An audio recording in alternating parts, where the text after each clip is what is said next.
Men use the image of female perfection to motivate themselves.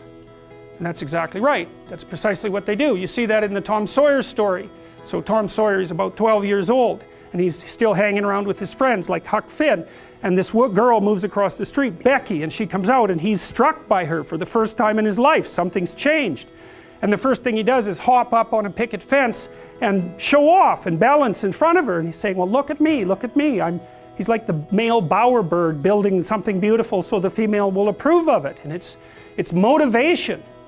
You know, and that's something that I think modern women don't really understand about men. They don't understand that, at least to the degree that males are uncorrupted and not bitter because of being rejected, they're doing everything they can to kneel before the eternal image of the feminine and try to make themselves worthy.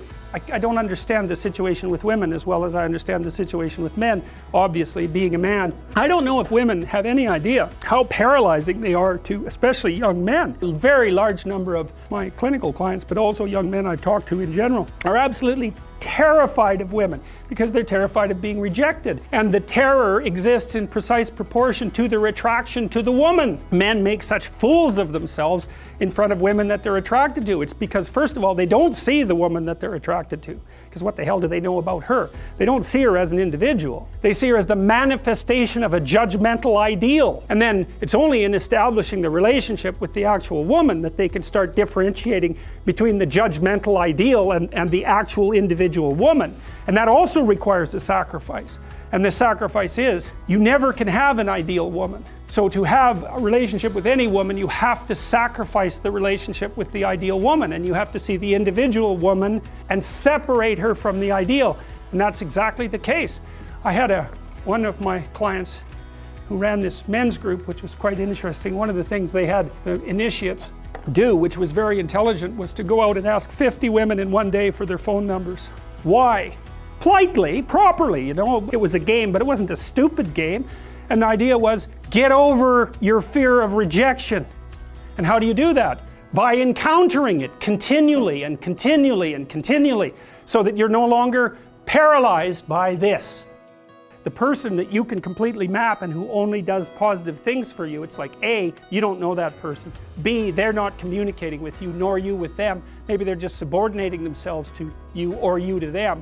And you're not growing. You want someone who can.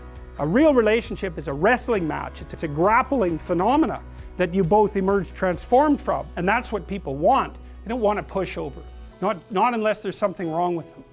You know, a narcissistic person who never wants to be challenged will want a partner who does nothing but deliver exactly what they're told to deliver, but they will mistreat them beyond belief.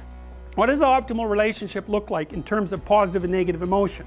You might say, well, utopia, nothing but positive interactions. It's like, no. Imagine you get people to code the interactions they have with their partner during the day. You know, you sample it.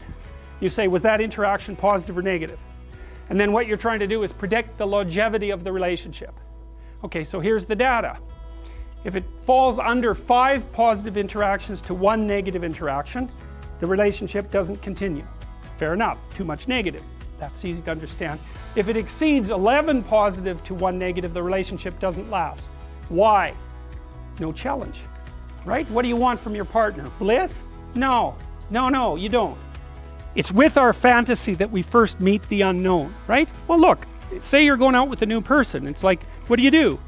You project a fantasy on them, and then you fall in love with the fantasy. And aren't you stupid? Because you're going to find out that the match between your damn fantasy and the actual person is tenuous at best. When you project the ideal and fall in love with it, you see what could be.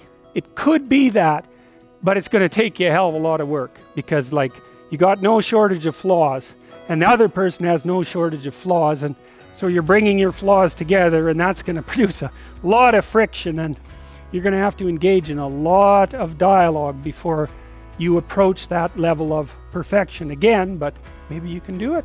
And then you get to live happily ever after. Well, wouldn't that be nice?